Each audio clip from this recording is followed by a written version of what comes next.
Lo escuchamos en Tele 13 Radio. Bueno, ya lo decíamos, Carola Venegas es la gerente de Sostenibilidad y Asuntos Públicos de Conexión Quimanlo Aguirre. Nos acompaña aquí en el estudio. Bienvenida, Carola. Muchas gracias, Ramón, por la invitación.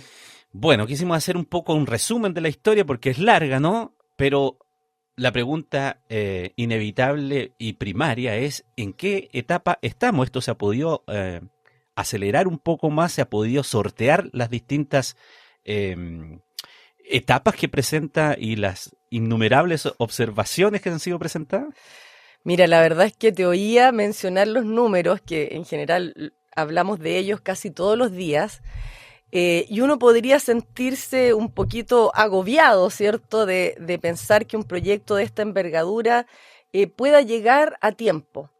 Y ahí me gustaría un poquito volver al origen. Ya. La verdad es que este es un proyecto que tiene un propósito que es tan relevante para el país, porque en general uno habla del proyecto Quimanlo Aguirre como un proyecto de infraestructura eléctrica. Pero si uno hace estos doble clics, ¿cierto? Tú te empiezas a dar cuenta que es un proyecto ambiental, básicamente. Es el proyecto que permite cumplir las metas ambientales que tiene comprometidas Chile. Y bueno, alguien podría sentirse no necesariamente cercano a las metas ambientales, pero también es un proyecto de salud, ¿ya? Nosotros hemos pasado a través de la historia por grandes hechos, sobre todo después de la Revolución Industrial. Hubo en Londres un pic el gran smog, ¿cierto? Uh-huh. Donde había incluso varias muertes diarias a propósito de la contaminación. A veces nos gusta creer que los tiempos pasados fueron mejores, y perdemos esa perspectiva respecto de lo fantástico que encuentro yo vivir en una era en la cual la energía más barata es además la energía con menos impacto en el medio ambiente y la salud, como lo es la energía solar. Entonces, en ese sentido, por ejemplo, así como miramos hacia atrás y vemos que Londres tuvo este gran smog, que incluso mi colega Kena me decía que Churchill decía que no era el smog, sino que era el clima típico de Londres. Y hoy día vemos cómo es Londres, una ciudad limpia, silenciosa, en donde han ido aumentando la cantidad de vehículos eléctricos, el transporte eléctrico, y datos recientes han mencionado que incluso la calidad de vida, la expectativa de vida de las personas ha subido alrededor de 6 meses. ¿Ya? Entonces esto es un círculo, ¿ya? Y es una transición, por eso se llama transición energética. Lo más probable es que miremos hacia atrás en unos años más y digamos cómo era posible que tuviéramos en las esquinas de nuestras casas una bomba de benzina, ¿ya? Hoy día para nosotros es normal tener bombas de benzina en los barrios, ¿ya? Y yo creo que en la medida que vayamos transitando a que la electricidad vaya reemplazando los combustibles fósiles, que en el sur vaya reemplazando la calefacción a través de leña, que también genera muertes prematuras y muchas preemergencias que a veces no salen en las noticias como si salían en su tiempo las preemergencias y emergencias ambientales que sufría Chile, o Santiago de Chile, en los años 90. Entonces es un proyecto en el fondo que tiene este propósito que la gracia que tiene trabajar en un proyecto con propósito es que las dificultades, estos grandes números, pasan a segundo término, ¿ya? Y uno en realidad pone ese esfuerzo extra porque tiene mucho sentido. Es un gran proyecto país. Pero precisamente por todos esos beneficios, que es muy bueno explicarlo en el origen, es que uno podría pensar que toda la institucionalidad pudiese ponerse más a disposición de ser más eficaz en tratar de ir resolviendo los nudos que se van provocando en el tiempo. Y esto ha tenido mucha crítica, no lo digo de ustedes, sino en términos generales, de los entendidos de esta materia, de que son mucho las trabas. Mira, nuestra postura ha sido la siguiente. Este proyecto es tan urgente e importante que en la medida que yo recibo una observación, la oigo. Me hago cargo y no gasto tiempo en discusiones que eventualmente no llegan a buen puerto, ¿ya? Y yo creo que nosotros hemos desarrollado un proceso que contradice esto de que mal llamada permisología, es una traba a los proyectos. Nosotros hemos visto que estas numerosas observaciones han constituido una forma de mejorar el proyecto, las tomamos con seriedad, con humildad en algunos de los casos, y hemos ido haciendo las modificaciones, y por más que los números de las preguntas parezcan grandes, lo que tenemos es que hoy día faltan apenas 20 órganos del Estado con competencia ambiental que se pronuncien conforme con el proyecto. ¿Ya? Nosotros partimos con 165 órganos del Estado a los cuales se les distribuyó el estudio de impacto ambiental en octubre del año 2023. Todavía no llevamos 2 años de observaciones y hoy día nos quedan 20 órganos. Ayer ya apareció un pronunciamiento positivo, es decir, 19, nos quedan algunas municipalidades y un gobierno regional. Es decir, ha sido un proceso que estaba diseñado para ser una especie de embudo, ¿cierto? De pasar de muchas consultas, observaciones, servicios no estando conformes, y hoy día nos quedan muy pocos servicios que manifiesten su conformidad. Y yo creo que esta posición nuestra de oír, de tomar en cuenta, de ceder, ¿cierto? Y de estar disponible a flexibilizar, creo que es una forma que puede invitar a otros a ver que es muy difícil vivir en una sociedad en donde no existan reglas, en donde no existan condiciones y sobre todo donde no exista un cuidado al medio ambiente. La gente tiene un arraigo, especialmente en el norte, en donde el proyecto Quemarlo Aguirre se emplaza con la poca vegetación que queda. Es una zona en donde existen muchísimos grupos humanos pertenecientes a pueblos indígenas. Y es más, hay una tendencia a que las personas, las familias, los grupos vayan redescubriendo sus ancestros y se vayan creando más grupos. También es una zona en donde los hallazgos arqueológicos son muy frecuentes. Por lo tanto, si la comunidad me manifiesta observaciones, si los servicios que también conocen el territorio me solicitan ajustes, nosotros estamos llanos a eso, porque la transición energética tiene que ser justa, ¿ya? Tiene que tener implicancias sociales. A la gente le tiene que hacer sentido que esta infraestructura se construya. Y recientemente se publicó por parte del Ministerio de Medio Ambiente la Contribución Nacional Determinada, que es una actualización respecto de los compromisos climáticos que Chile hizo en el Acuerdo de París. Y dentro de este proceso de elaboración de esta Contribución Nacional Determinada de Chile, se hizo un gran proceso de participación ciudadana. Y a mí me da gusto ver ese proceso, porque la gente habla de justicia intergeneracional. A lo mejor ellos están preocupados genuinamente porque los pocos árboles que ellos ven hoy los puedan ver sus hijos y sus nietos mañana, ¿ya? Porque estos hallazgos arqueológicos que les dan identidad y que además ellos están en un proceso de valoración puedan continuar ahí. Y así un sinnúmero de elementos. Entonces, uno tiene 2 formas de ver las observaciones, como una traba si yo no quiero ir, o como una oportunidad para que efectivamente un proyecto que es tan importante no pierda tiempo en discusiones infértiles, y porque cuando se esté construyendo y esté operando, la gente pueda valorar todo el aporte que viene a ser en términos de seguridad energética, como tú mencionabas al principio, en términos ambientales y en términos de salud, y no se quede solamente con los aspectos negativos. Es bien interesante la visión que presenta Carola y cómo toman la disposición con que toma entonces este proyecto que nos llevan la iniciativa, porque escuchándolo de esa manera, no entrando con una disposición como al choque con la permisología y todo aquello y verlo sencillamente como una traba, una dificultad, tiene coherencia con el origen que tú explicabas al principio del proyecto, que es precisamente aportar a la transición energética, cuidar el medio ambiente. Sería contradictorio que estuviese enfrentado por razones medioambientales en la elaboración y luego en la concreción del proyecto. O sea, hay una coherencia en el discurso. Así es, en el fondo, y esa coherencia, fíjate que también nosotros se la debemos a la ciudadanía. Nosotros comenzamos un proceso de participación ciudadana cuando el proyecto se nos asignó, ¿ya? A través de un decreto del Ministerio de Energía del 7 de mayo del 2022. Ahí nosotros nos hicimos cargo de el desarrollo, la construcción y operación del proyecto Quimalo Aguirre. Y comenzamos a vincularnos con la comunidad, dando a conocer el proyecto, con cartografía, con puerta a puerta, con casas abiertas instalados en las plazas de las ciudades, avisando por la radio, etcétera, etcétera.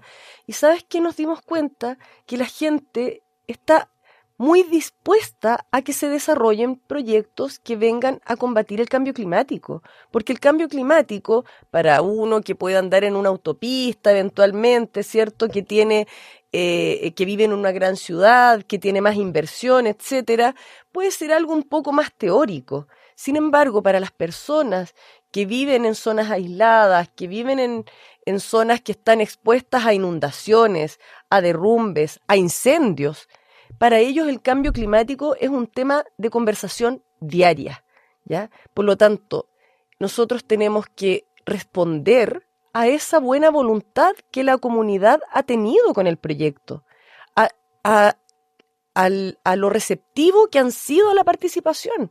En nuestros procesos de participación ciudadana han participado más de 8.000 personas. Eso es absolutamente inédito. Y cuando yo recibo estas observaciones de las personas, tengo una responsabilidad ética respecto de que si ya les di el espacio de diálogo y de compartir información, porque esto no es solo que yo les cuente de qué se trata el proyecto, se trata de que ellos me vayan contando, oye, fíjense que aquí estas flores que están acá no están en el listado de especies protegidas. Sin embargo, son parte de nuestra cotidianidad. Ahora, Carola, para que nuestros amigos auditores puedan comprender lo que significa poder concretar este proyecto, por ejemplo, ¿de qué manera podríamos teóricamente pensar que si esta línea hubiese estado operativa para el evento de febrero, pudiese haber tal vez no tenido las consecuencias que tuvo el mega apagón?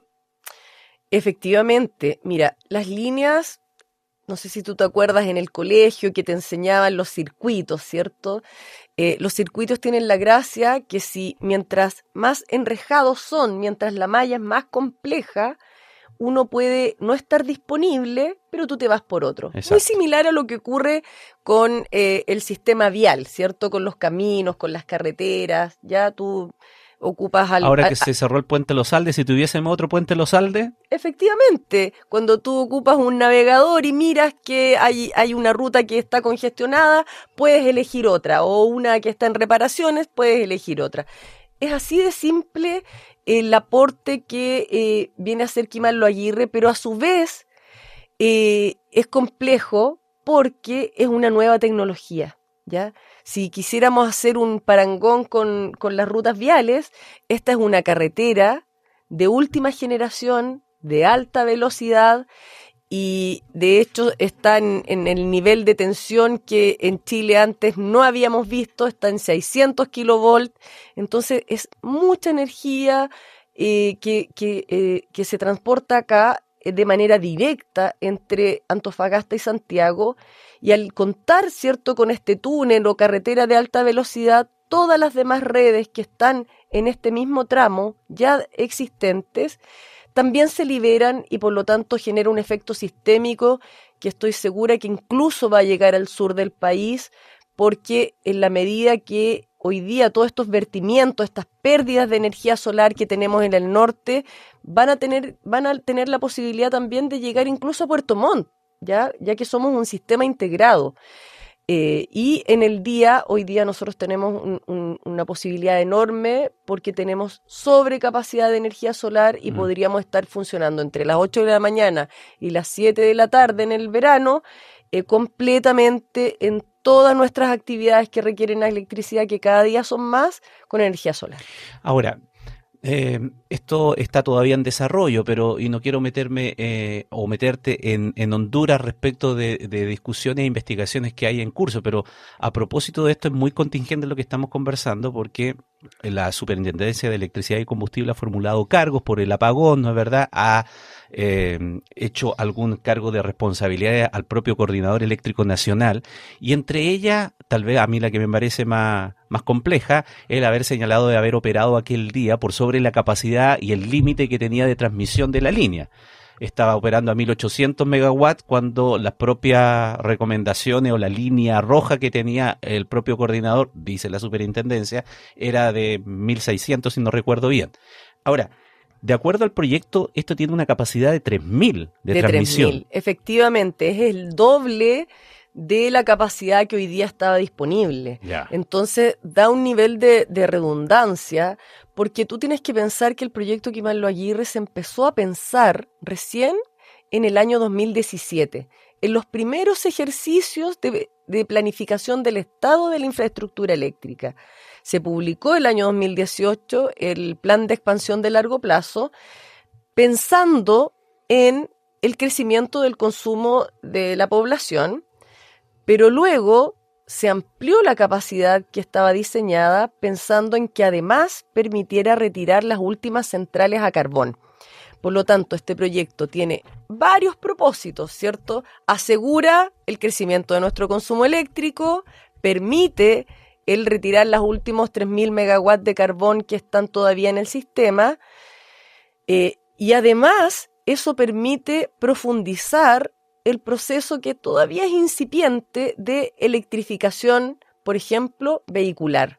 Hoy día no necesariamente tiene tanto sentido que todos tengamos vehículos eléctricos si los vamos a enchufar en la noche, porque en la noche lo más probable es que también tengamos algo de gas, algo de carbón, Uh-huh. y por lo tanto no vamos a andar tan orgullosos en el vehículo diciendo yo soy cero emisiones, porque no tiene las emisiones directas, pero indirectamente tu electricidad sí la tiene. Sin embargo, desde el minuto que Quimalo Aguirre esté en operación, tú puedes estar 100% seguro que tu vehículo no tiene emisiones, y por lo tanto esto, dentro de los planes que tiene el Estado para llegar a la carbono neutralidad del año 2050, está previsto entonces la prohibición de la distribución de nuevos vehículos que no sean eléctricos, el seguir masificando el transporte público como trenes y buses, porque Chile y Santiago es uno de los países con mayor penetración de buses eléctricos, porque ahí vamos a estar 100% seguros de que la huella, ¿cierto?, de carbono de todo esto es muy baja. Una última pregunta antes que se nos acabe el tiempo, Carola, más allá del ámbito de la sostenibilidad y todo aquello, sino de los recursos, porque hoy día hay una publicación que es en el Mercurio, que señala que el monto inicial de la inversión, que se estimaba en 1.480 millones, tal vez necesita una inversión mayor de unos 500 millones más para llegar a los 2.000. Dice que la colombiana ISA estima una mayor inversión precisamente para poder concretar este Quimalo Aguirre. ¿Es así? Sí, y ahí me gustaría hacer una distinción. Una cosa tiene que ver con qué monto de inversión, que por eso se llama inversión referencial. Nosotros nos presentamos a la licitación internacional que hizo el Estado a través del Coordinador Eléctrico el año 2021, y que esos son los 1.480 millones de dólares. Ya. Sin embargo, el proyecto tiene un monto de inversión más alto que eso, ¿ya? Si eso se sincera o no, o cómo se ajusta uno a otro, son temas que habrá que verse. A lo mejor este no es el minuto, estamos todavía en etapa de desarrollo, pero siempre tuvimos a la vista que el monto real de inversión era mayor efectivamente al referencial. Ya, pero eso no provoca una duda de si el proyecto se materializa o no por recursos. No, nosotros no tenemos ninguna duda que el proyecto se materializa por recursos. En paralelo a la tramitación del estudio de impacto ambiental, nosotros estamos en un proceso de negociación con los propietarios, ¿ya? De modo de tener servidumbres voluntarias con ellos para usar la franja de servidumbre eléctrica. Tenemos otro proceso en el norte solicitando concesiones administrativas para los suelos que son de bienes nacionales, y además la tramitación propia de los proyectos de transmisión de la concesión eléctrica, Y ya comenzamos el proceso de financiamiento senior para estos alrededor de $1.500 millones. Ya hemos ubicado a los bancos que están interesados en el proyecto. Hay mucho interés en invertir en y hemos realizado un proceso en el fondo de debida diligencia ambiental, social, técnico, económico, de modo que quienes quieran venir a financiar el proyecto Quimarlo Aguirre tengan las garantías de que este financiamiento es seguro. Para finalizar, si todo sale bien, si se van superando los distintos etapas que plantea el proyecto con la velocidad y la disposición que ustedes tienen para ir resolviendo todas las observaciones, ¿cuándo podría comenzar la construcción? Uno. ¿Y cuándo podría comenzar la operación? Ya, mira, primero a mí me gustaría hacer una mención a todos los órganos del Estado que han participado en esto. Ellos jamás han tenido un día de atraso. ¿Ya? Esto que se habla del atraso y qué sé yo, nosotros no lo hemos visto. ¿Ya? Y creo que es necesario hacer de repente esa pausa porque no todo puede ser malo, y no me gusta la sensación como de que el funcionario público pone traba innecesaria, la burocracia así, excesiva, porque en rigor ellos lo que están haciendo es cumplir la ley, ¿ya? Y de repente un servicio tiene un mandato a través de una ley que no es congruente con otros mandatos, y por lo tanto se tiene que producir un diálogo, un ajuste, un entendimiento mutuo. Nosotros estamos en la última etapa de la evaluación ambiental y estamos muy esperanzados en que este año vamos a tener la resolución de calificación ambiental. Eso nos habilitaría a comenzar la construcción entre enero y febrero y seguir en línea con lo que establece nuestro decreto de adjudicación, que es entrar en operación a los 84 meses del mismo decreto, es decir, el primer semestre del año 2029. Faltan varios años, entre tanto pueden ocurrir cosas, ¿cierto? Pero hoy día al menos no tenemos a la vista elementos contundentes para tener atraso. Tenemos harto tiempo para seguir conversando entonces, Carola Venegas. Muchísimas gracias. Muchas gracias a ti. Tele 13 Radio Podcast, lo que tienes que escuchar. www.tele13radio.cl